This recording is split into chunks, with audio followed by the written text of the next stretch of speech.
beauty, welcome back to my channel and welcome to the next installment in the Read Aloud Read Along of Maya Angelou's I Know Why the Cage Bird Sings. We've been reading together chapters of Maya Angelou's first memoir, and the previous videos have been linked in the playlist that's down in the description box down below. So if you're new to the series and you want to start with chapter 1, then go ahead, click the playlist and start there. Otherwise, we're up to chapter 16, which in this edition is on page 113. If you have a copy of the book, I invite you to read along with me. Otherwise, stay tuned for chapter 16. Recently, a white woman from Texas, who would quickly describe herself as a liberal, asked me about my hometown. When I told her that in stamps, my grandmother had owned the only Negro general merchandise store since the turn of the century, she exclaimed, "Why, you're a debutante." Ridiculous and even ludicrous. But Negro girls in small southern towns, whether poverty-stricken or just munching along on a few of life's necessities, were given as extensive and irrelevant preparations for adulthood as rich white girls shown in magazines. Admittedly, the training was not the same. While white girls learned to waltz and sit gracefully with a teacup balanced on their knees, we were lagging behind, learning the mid-Victorian values with very little money to indulge them. Come and see Edna Lomax spending the money she made picking cotton on 5 balls of ecru tatting thread. Her fingers are bound to snag the work and she'll have to repeat the stitches time and time again. But she knows that when she buys the thread. We were required to embroider, and I had trunkfuls of colorful dish towels, pillowcases, runners, and handkerchiefs to my credit. I mastered the art of crocheting and tatting, and there was a lifetime supply of dainty doilies that would never be used in sashayed dresser drawers. It went without saying that all girls could iron and wash, but the finer touches around the home, like setting a table with real silver, had to be learned elsewhere, usually at the source of those habits. During my 10th year, a white woman's kitchen became my finishing school. Mrs. Viola Cullinam was a plump woman who lived in a 3-bedroom house somewhere behind the post office. She was singularly unattractive until she smiled, and then the lines around her eyes and mouth, which made her look perpetually dirty, disappeared, and her face looked like the mask of an impish elf. She usually rested her smile until late afternoon when her women friends dropped in and Miss Glory, the cook, served them cold drinks on the closed-in porch. The exactness of her house was inhuman. This glass went here and only here. That cup had its place, and it was an act of impudent rebellion to place it anywhere else. At 12 o'clock, the table was set. At 12:15, Mrs. Cullinam sat down to dinner, whether her husband had arrived or not. At 12:16, Miss Glory brought out the food. It took me a week to learn the difference between a salad plate, a bread plate, and a dessert plate. Mrs. Cullinam kept up the tradition of her wealthy parents. She was from Virginia. Miss Glory, who was a descendant of slaves that had worked for the Cullinams, told me her history. She had married beneath her, according to Miss Glory. Her husband's family hadn't had their money very long, and what they had didn't mount to much. As ugly as she was, I thought privately, she was lucky to get a husband above or beneath her station. But Miss Glory wouldn't let me say a thing against her mistress. She was very patient with me, however, over the housework. She explained the dishware, silverware, and servant bells. The large round bowl in which soup was served wasn't a soup bowl, it was a tureen. There were goblets, sherbet glasses, ice cream glasses, wine glasses, green glass coffee cups with matching saucers, and water glasses. I had a glass to drink from, and it sat with Miss Glory's on a separate shelf from the others. Soup spoons, gravy boat, butter knives, salad forks, and carving platter were additions to my vocabulary, and in fact, almost represented a new language. I was fascinated with the novelty, with the fluttering Mrs. Cullinam and her Alice in Wonderland house. Her husband remains in my memory undefined. I lumped him with all the other white men that I had ever seen and tried not to see.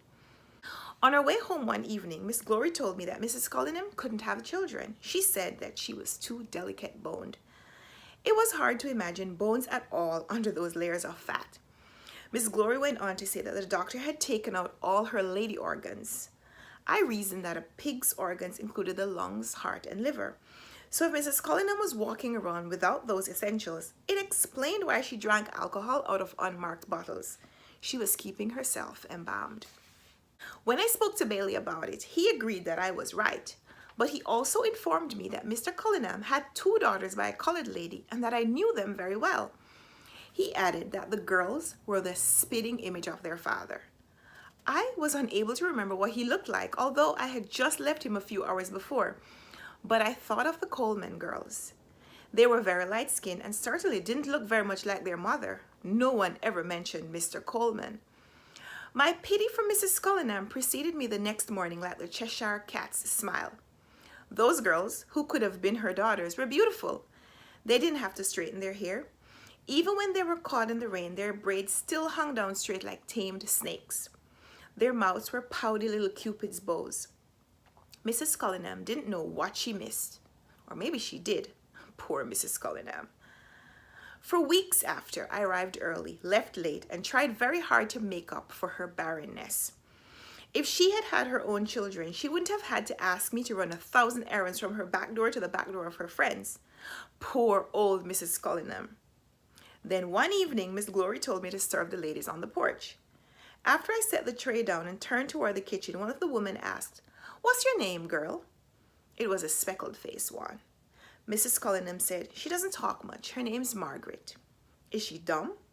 "No, as I understand it, she can talk when she wants to, but she's usually quiet as a little mouse. Aren't you, Margaret?" I smiled at her. Poor thing. No organs and couldn't even pronounce my name correctly. "She's a sweet little thing, though." "Well, that may be, but the name's too long. I'd never bother myself. I'd call her Mary if I was you." I fumed into the kitchen. That horrible woman would never have the chance to call me Mary because if I was starving, I'd never work for her. I decided I wouldn't pee on her if her heart was on fire. Giggles drifted in off the porch and into Miss Glory's pots. I wondered what they could be laughing about. White folks were so strange. Could they be talking about me? Everybody knew that they stuck together better than the Negroes did. It was possible that Mrs. Cullinam had friends in St. Louis who'd heard about a girl from Stamps being in court and wrote to tell her. Maybe she knew about Mr. Freeman. My lunch was in my mouth a second time, and I went outside and relieved myself on the bed of 4 o'clocks. Miss Glory thought I might be coming down with something and told me to go on home, that Mama would give me some herb tea, and she'd explain to her mistress. I realized how foolish I was being before I reached the pond. Of course Mrs. Cullinam didn't know. Otherwise, she wouldn't have given me the 2 nice dresses that Mama cut down, and she certainly wouldn't have called me a sweet little thing. My stomach felt fine, and I didn't mention anything to Mama. That evening, I decided to write a poem on being white, fat, old, and without children. It was going to be a tragic ballad. I would have to watch her carefully to capture the essence of her loneliness and pain. The very next day, she called me by the wrong name. Miss Glory and I were washing up the lunch dishes when Mrs. Cullinam came to the doorway. "Mary?" Miss Glory asked. "Who?" Mrs. Cullinam, sagging a little, knew, and I knew. "I want Mary to go down to Mrs. Randall's and take her some soup. She's not been feeling well for a few days." Miss Glory's face was a wonder to see. "You mean Margaret, ma'am? Her name's Margaret." "That's too long. She's Mary from now on. Heat that soup from last night and put it in the china tureen, and Mary, I want you to carry it carefully." Every person I knew had a hellish horror of being called out of his name. It was a dangerous practice to call a Negro anything that could be loosely construed as insulting because of the centuries of their having been called N-words, jigs, dinges, blackbirds, crows, boots, and spooks. Miss Glory had a fleeting second of feeling sorry for me. Then, as she handed me the hot tureen, she said, "Don't mind, don't pay that no mind. Sticks and stones may break your bones, but words, you know, I've been working for her for 20 years. She held the back door open for me. 20 years. I wasn't much older than you. My name used to be Hallelujah. That's what Ma named me. My mistress gave me Glory, and it stuck. I likes it better too."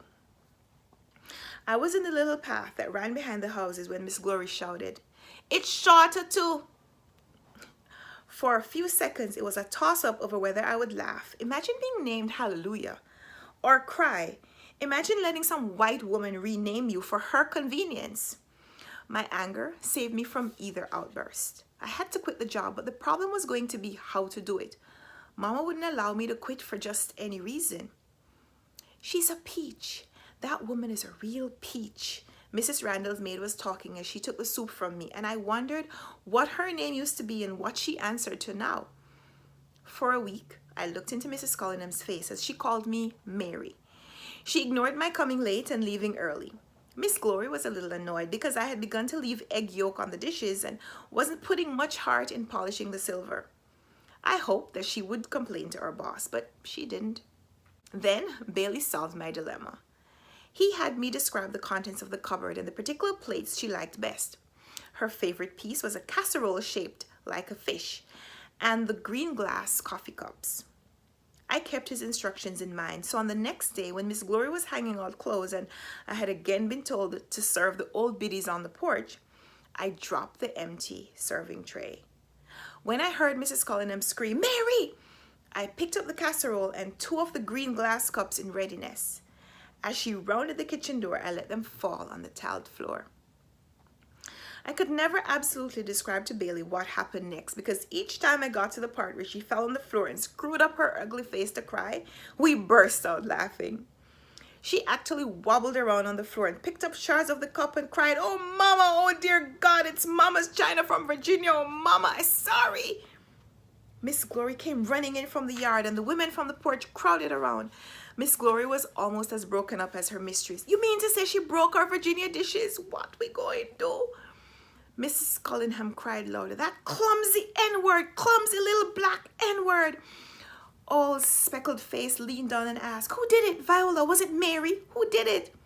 Everything was happening so fast, I can't remember whether her action preceded her words, but I know that Mrs. Cullingham said, "Her name's Margaret, God damn it, her name's Margaret." And she threw a wedge of the broken plate at me. It could have been the hysteria which put her aim off, but the flying crockery caught Miss Glory right over her ear and she started screaming. I left the front door wide open so all the neighbors could hear. Mrs. Cullingham was right about one thing. My name wasn't Mary. And that's the end of chapter 16. Leave me a comment down below. Let me know if you're enjoying this read aloud, read along. I'd love to hear from you as we prepare to read chapter 17 in the next video. So I look forward to talking with you. Give me a thumbs up if you like this video. Subscribe if you haven't already because you're going to want to come back for the next installment. So let's talk down there. And until next time, happy reading. Bye.